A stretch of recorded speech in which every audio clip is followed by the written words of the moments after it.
Xirtus. Hey, everybody, tune in to Recent Tartarians.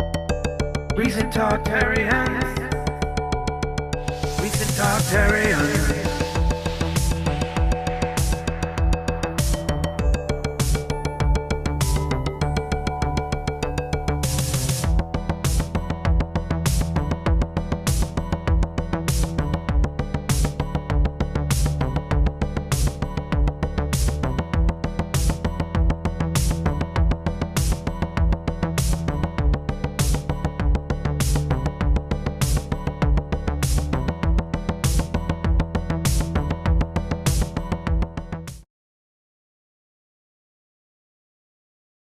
It throws out a small fragment, and in this way, radioactive rays are born. These rays cannot be seen, heard, or felt. The Geiger counter is used to detect their presence. It gives off audible clicks when the rays pass through it.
So you're all in the turquoise, which of course is the colour. Hold on a sec. Yeah, that's a good start. Fill your mouth full of sweets. Yeah.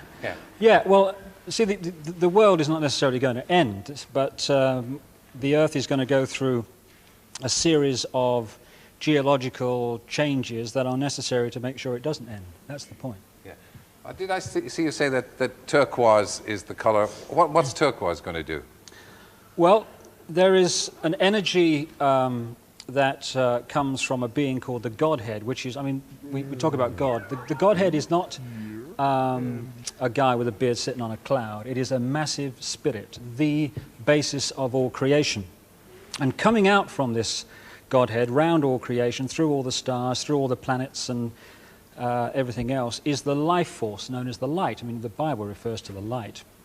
And within this light are various other energies which have certain gifts. And these other energies have a frequency that is the same as all the colors. Yes. And turquoise actually is the same frequency as an energy called love and wisdom. Therefore, when you wear that color, you attract it. When you wear black, you attract a color that is the opposite to love and all the things we wish to bring to the earth. But and it attracts another kind of energy, which is very. But this is very hard. This is very hard on priests and nuns, isn't it? Well,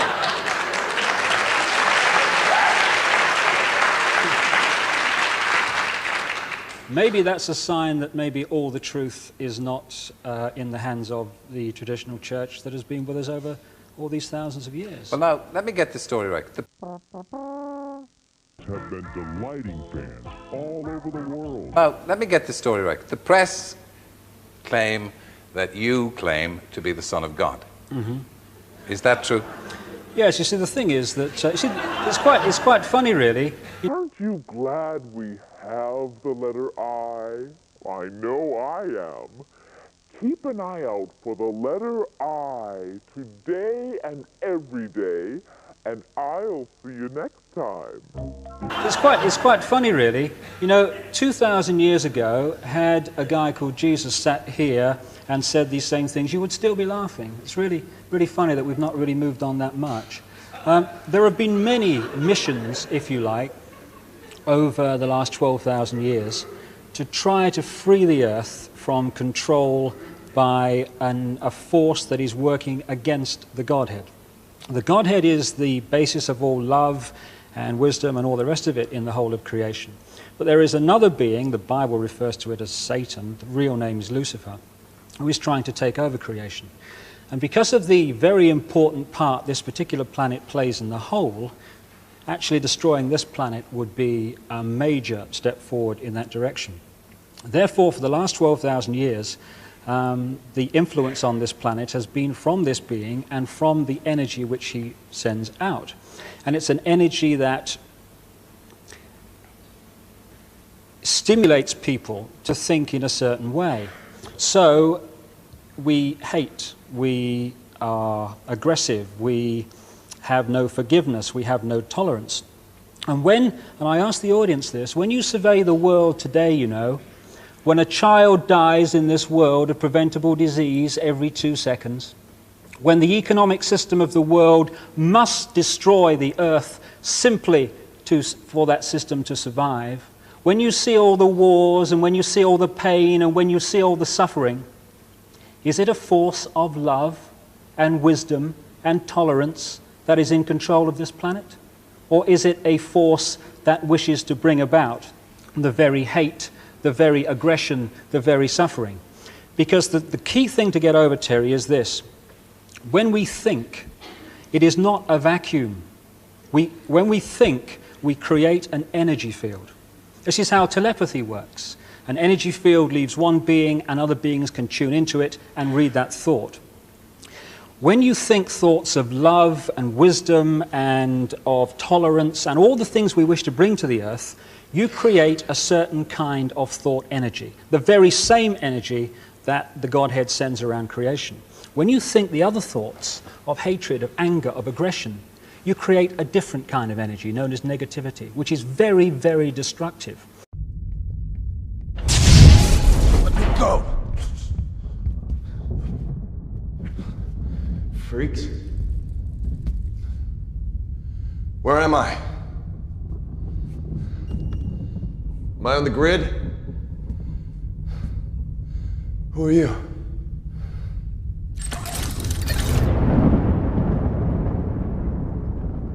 Dad. Sam, look at you, man. Look at the size of you. How did you get in here? I got your message. Oh, so it's just you? Yeah. Just you. Wow. Isn't this something? You look the same. Oh, lots happened, Sam. More than you can imagine. Disc.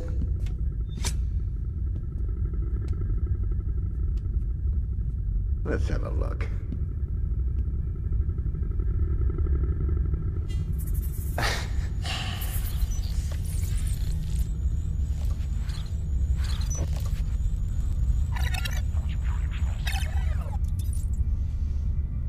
Got it? I expected more.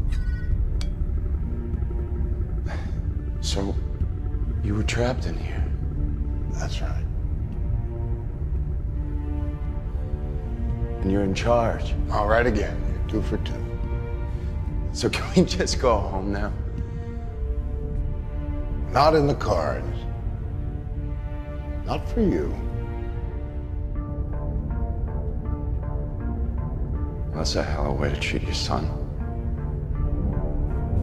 All that.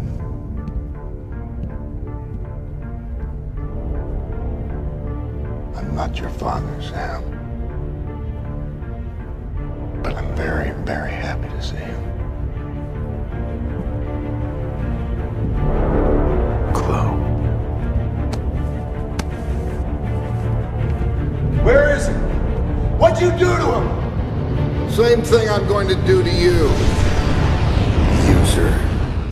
This being called Lucifer lives off this energy. So the more that is produced on this planet, the more powerful that being becomes.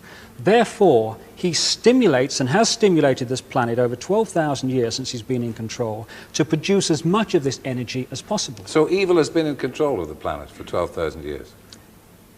It has been the dominating force. Evil's not the right word, it is imbalance. But it has been increasingly in control. As I repeat, survey the world, ladies and gentlemen.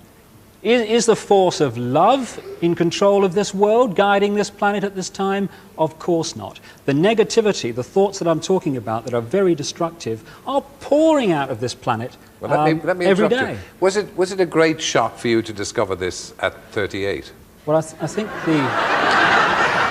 the word is gobsmacked. But again, you know, the best way of removing negativity is to laugh and be joyous. So I'm delighted that there's so much laughter in the audience tonight. But no, it's but just let me say this. They're laughing at you. They're not laughing with you. Fine.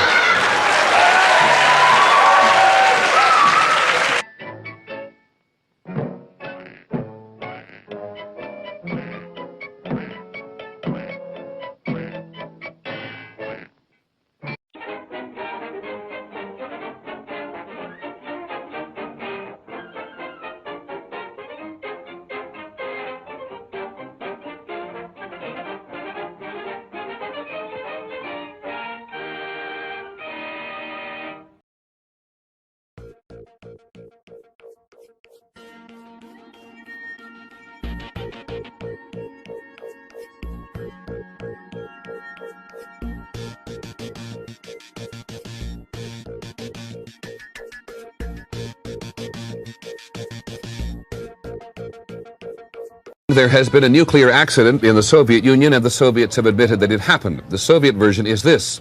One of the atomic reactors at the Chernobyl atomic power plant near the city of Kiev was damaged, and there is speculation in Moscow that people were injured and may have died.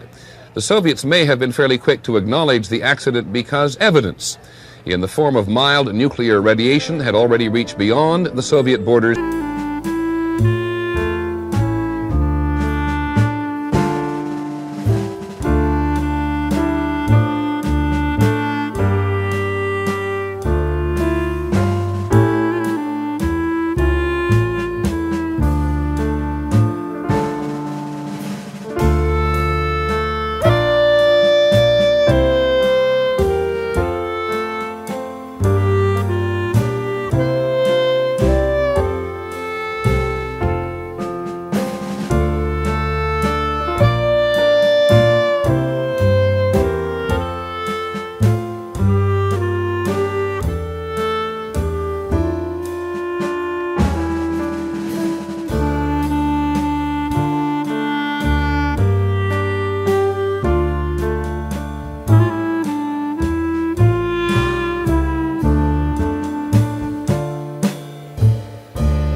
There's a new show on HBO about Chernobyl, which is infuriating me.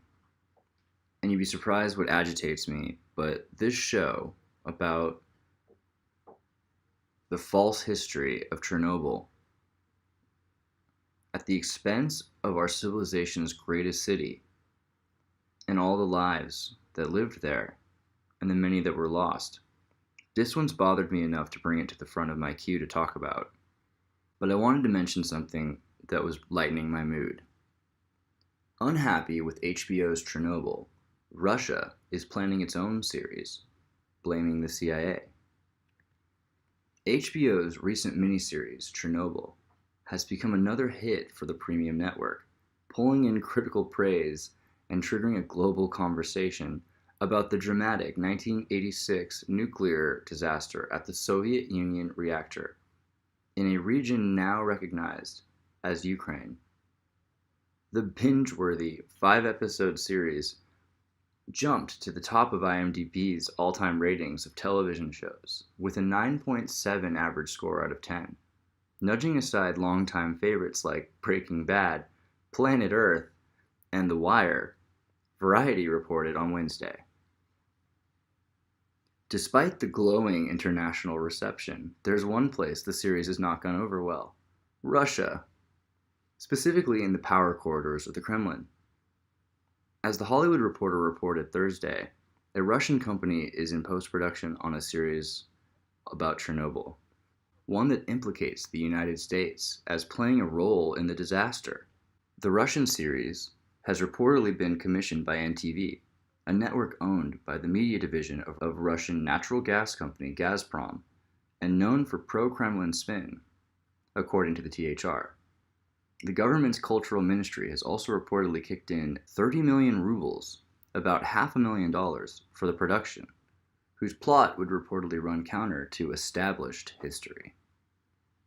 On April 26, 1986, the number 4 reactor exploded at Chernobyl plant outside of the Ukrainian city of Pripyat, then part of the Soviet Union.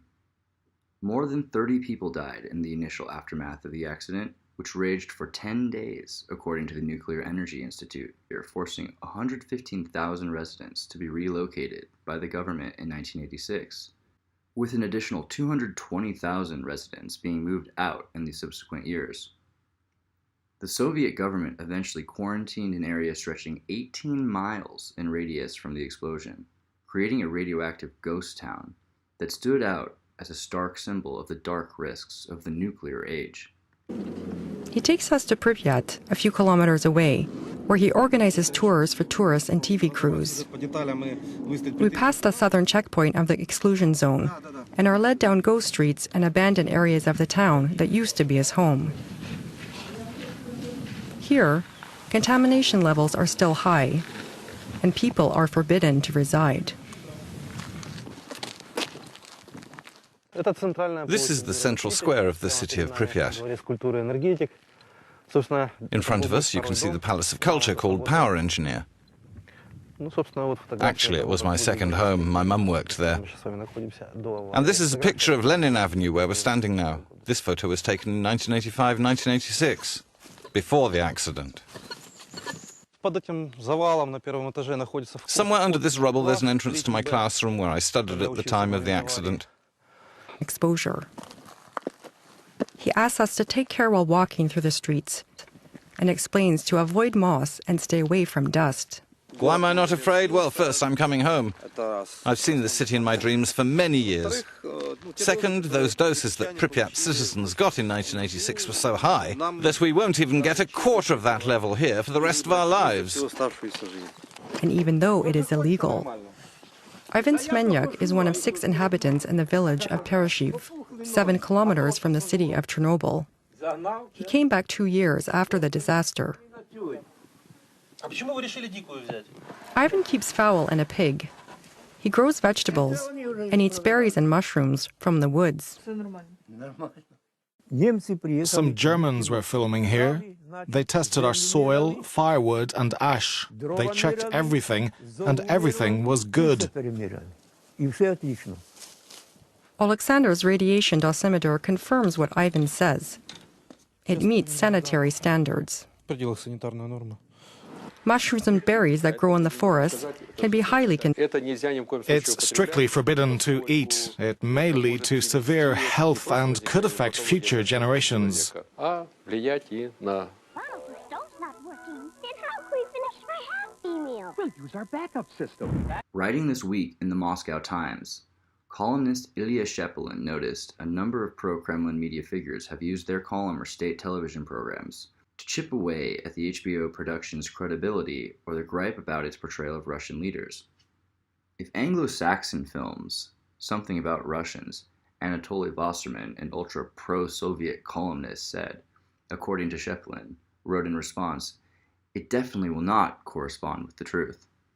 The Russian series apparently is part of this patriotic pushback. According to the Times, production will be anchored in the premise that a CIA operative was at Chernobyl conducting sabotage. The series follows a group of KGB officials working to track down the infiltrator. One theory holds that Americans had infiltrated the Chernobyl nuclear power plant, and many historians do not deny that fact. On the day of the explosion, an agent of the enemy's intelligence services was present at the station, the director Alexei Muradov told the Times. The idea does not match the historical narrative accepted by the experts from the United Nations and the Nuclear Energy Institute. They have determined the explosion was probably the result of a faulty reactor design and human Russian error, an assessment that Soviet officials agreed with in their own 1986 report on the explosion, according to the Los Angeles Times. I find it interesting that they were willing to take credit for something that they never even did themselves. Chernobyl is the most beautiful city in the world, even to this day, with forests, lush green foliage, flora and fauna, lynxes, endangered species running rampant. Meaning the towns and villages near Chernobyl were abandoned. Although tourists are permitted to take day trips today, with no human residents in 30 years, wildlife has reclaimed the land. In the 1990s, the endangered Przewalski's horse was introduced to the area as part of a conservation program. And at the time, Chernobyl was the golden Fabergé egg of the Soviet Union and of Earth. Chernobyl was, and is to this day, still the most important attack committed by the United States intelligence agencies on any country, and particularly the Soviet Union. The attack was not some sort of accident, not hatched by Slavic drunkery, but by the multi-generational double-double agents who had infiltrated the USSR.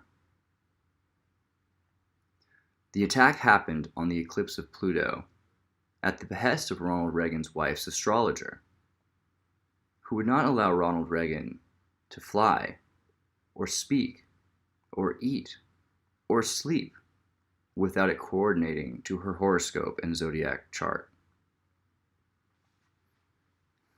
I'll say one more thing I believe about Chernobyl, that there is no greater atrocity than the HBO bastardization of the true story. So I thought I would mention some things about Pripyat, the most amazing city in the world.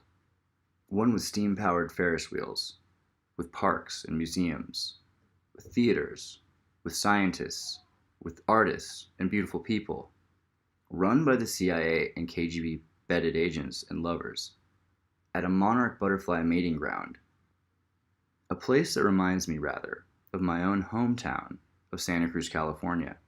At 1:23 a.m. on April 26, 1986, on the eclipse of Pluto, Chernobyl was attacked in an operation known as Operation Chain Gang. I believe the name may have originated from the first episode of the Disney cartoon featuring the dog Pluto. However, Pluto, the luminary disk, holds the key to Pluto, and also the history of the Soviet Union and its collapse as created by the United States, or rather their uncontrolled intelligence agencies and their double agents, and the double agents who manipulated behind the scenes the destruction of the world's most precious city. If Ronald Reagan was reading the chart Nancy Reagan's astrologer had given him, he probably would have read something like this. The 26th day of the 4th month at 1:23 a.m. on April 26, 1986, the occurrence would have been 51:17 north at 30 degrees 15 minutes east at bad GMT minus 4 hours. The sun was in the sky within half a degree of opposition to Pluto. 5 degrees Taurus Sun, 5 degrees Pluto. Pluto rules atomic power and nuclear energy, and whether or not you believe in planets, yes, the luminary Pluto does exist.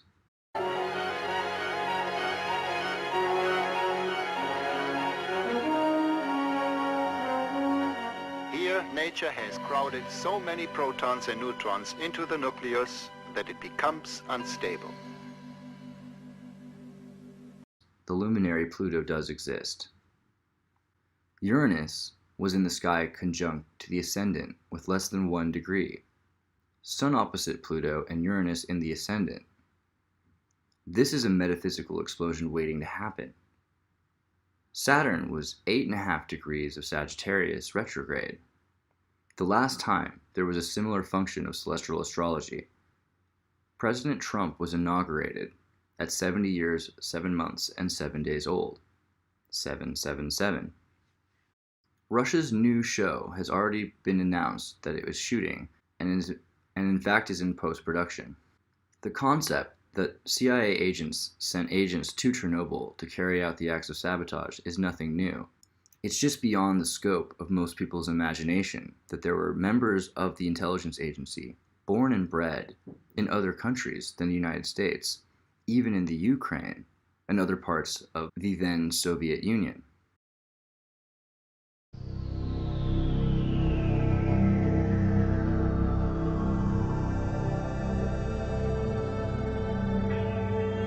Literally and mathematically.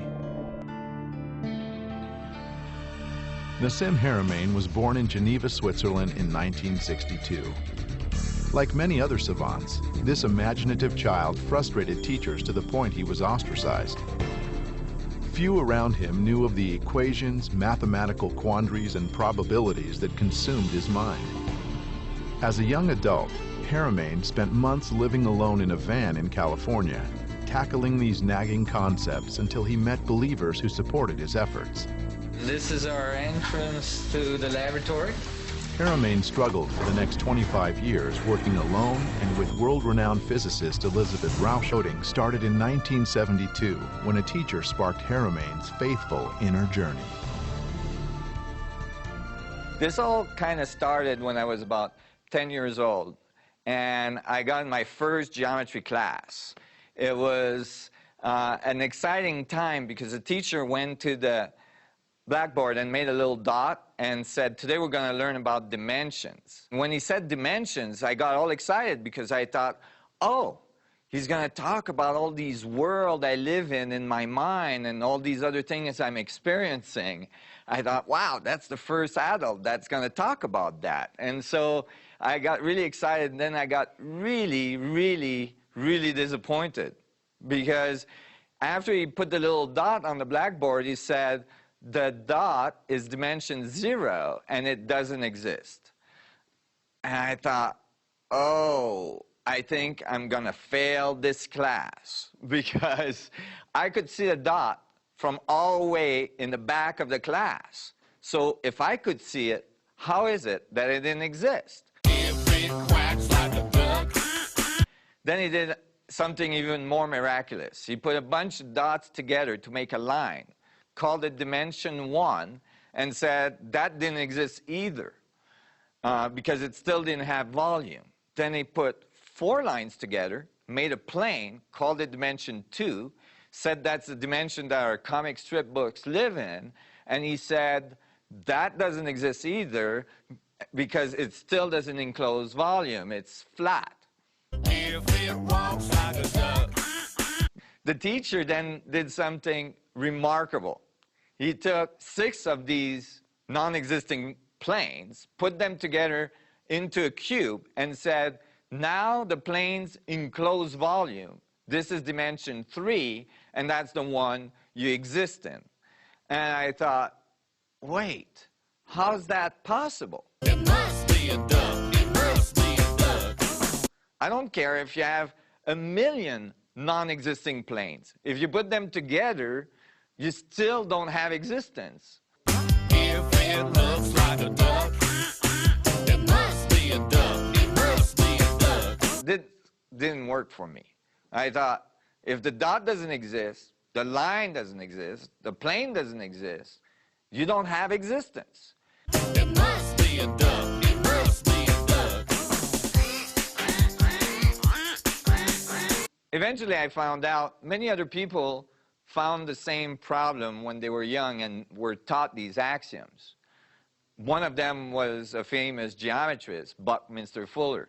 Well, turns out that this fundamental axioms about geometry is some of what most of our math and physics is based on. Our physics and advanced physics, Einstein field equations, quantum theory, all this is based on flat space.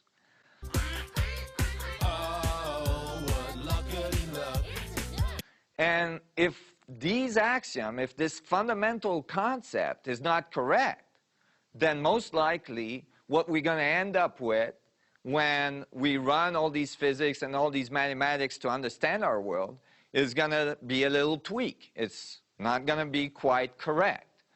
So I didn't know all this at the time, at the age of 10, but certainly I wanted to understand it. I wanted to find a new solution. I've seen Jesus play with flames in a lake of fire. The long bus ride going home, and I thought, I got to figure this out. I was in the bus, and I was thinking, I'm not going to get out of the bus until I got this figured.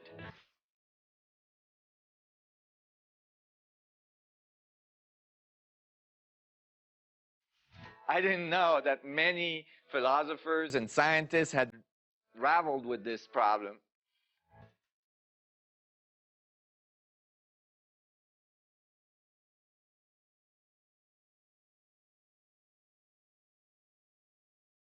I closed my eyes in the bus, and in my mind's eye, I visualized myself seeing the bus from above. And I rose further and further, and as I did, the bus started to look like a dot. And then eventually, I rose further, and the country I was in started to look like a dot. And I rose further, and I saw the Earth starting to look like a dot. And I rose further, and I saw the solar systems looking like a dot. And I rose further, and I saw the galaxy looking like a dot. And I thought, oh my God, it's dots all the way up.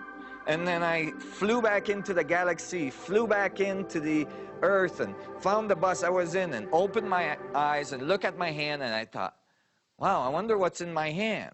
And I closed my eyes again, and I flew into my hand, and I thought, wow, it's made out of millions of dots, cells. And then I flew onto the surface of one of those cells, and I looked around, and it was made out of millions of smaller dots that looked like stars in the sky. And I thought, whoa. And I flew into one of those dots and looked in the middle. Sure enough, there was another teeny-weeny dot in the middle of those atoms. And I thought, wow, it's dots all.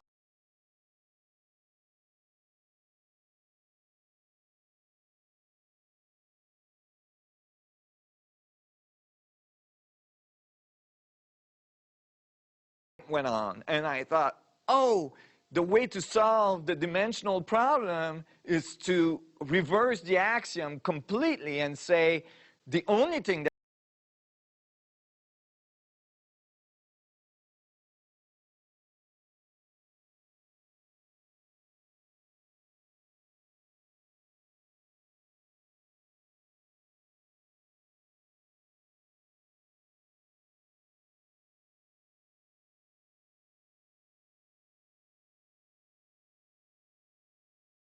within the dot is infinite amount of division, infinite amount of information.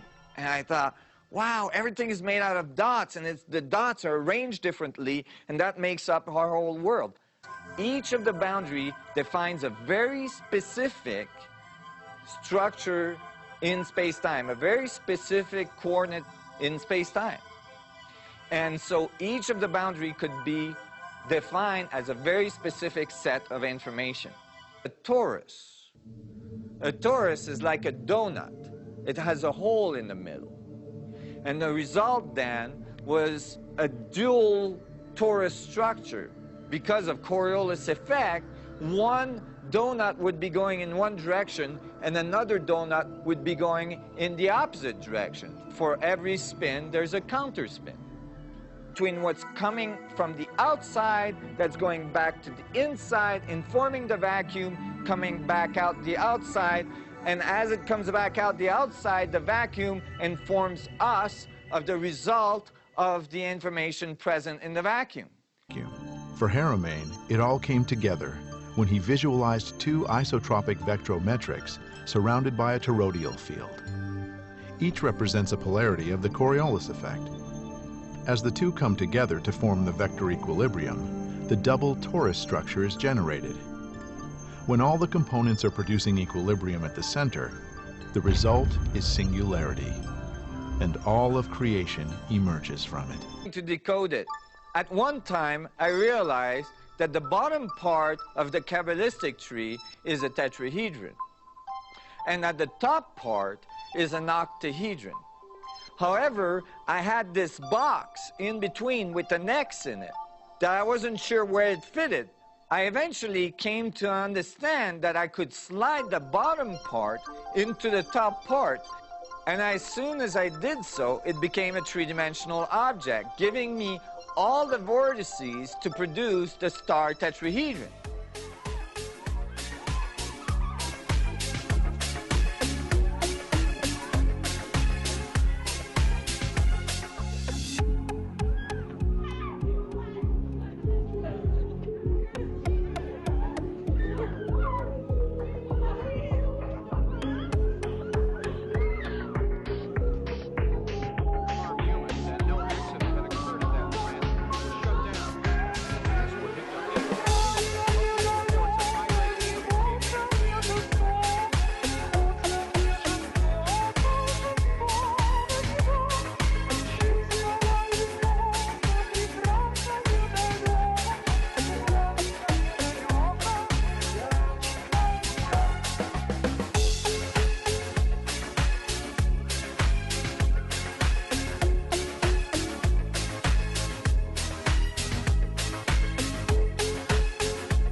Неужели вы согласились бы отправиться в прошлое, так и не посмотрев на то, что делается в будущем?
Reports of high radiation came in from all over Scandinavia, but still no accidents were reported, leading to the conclusion that the problem was elsewhere, to the east, in the Soviet Union. A fact confirmed to the Soviet people on television tonight. An official announcement from the Council of Ministers. There has been an accident at the Chernobyl atomic power station. One of the atomic reactors was damaged. The consequences of the accident are being taken care of. Help is being given to the victims of the accident. A government commission has been set up. The civilian plant in question is in the Ukraine. It's something of a showcase facility, featured here in Soviet Life magazine, which extolled its safety record. It's near the city of Kiev, population 2.5 million, and about 1,000 miles from Scandinavia, meaning that whatever did occur there, a radioactive cloud headed north across Poland today and into Denmark, where radiation levels were 5 times normal, to Finland, 6 times normal, to Norway, up 50%, and Sweden, illegally high. There are indications the accident could have happened several days ago. To take that long for radiation to drift to Scandinavia and to make the political decision to announce it. You can be sure that the decision to disclose was made at the very highest level, undoubtedly by Gorbachev himself, and probably it took several days for the Soviet leaders to decide how to handle it. А это само здание станции. Как видите, огромных разрушений, о которых не умолкая твердят средства массовой информации Запада, нет. Поврежден только блок. Все производственные постройки, соседние здания, опоры электропередач целы. Обязательным элементом при проведении работ на Чернобыльской АЭС является безусловная гарантия.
Xirtus.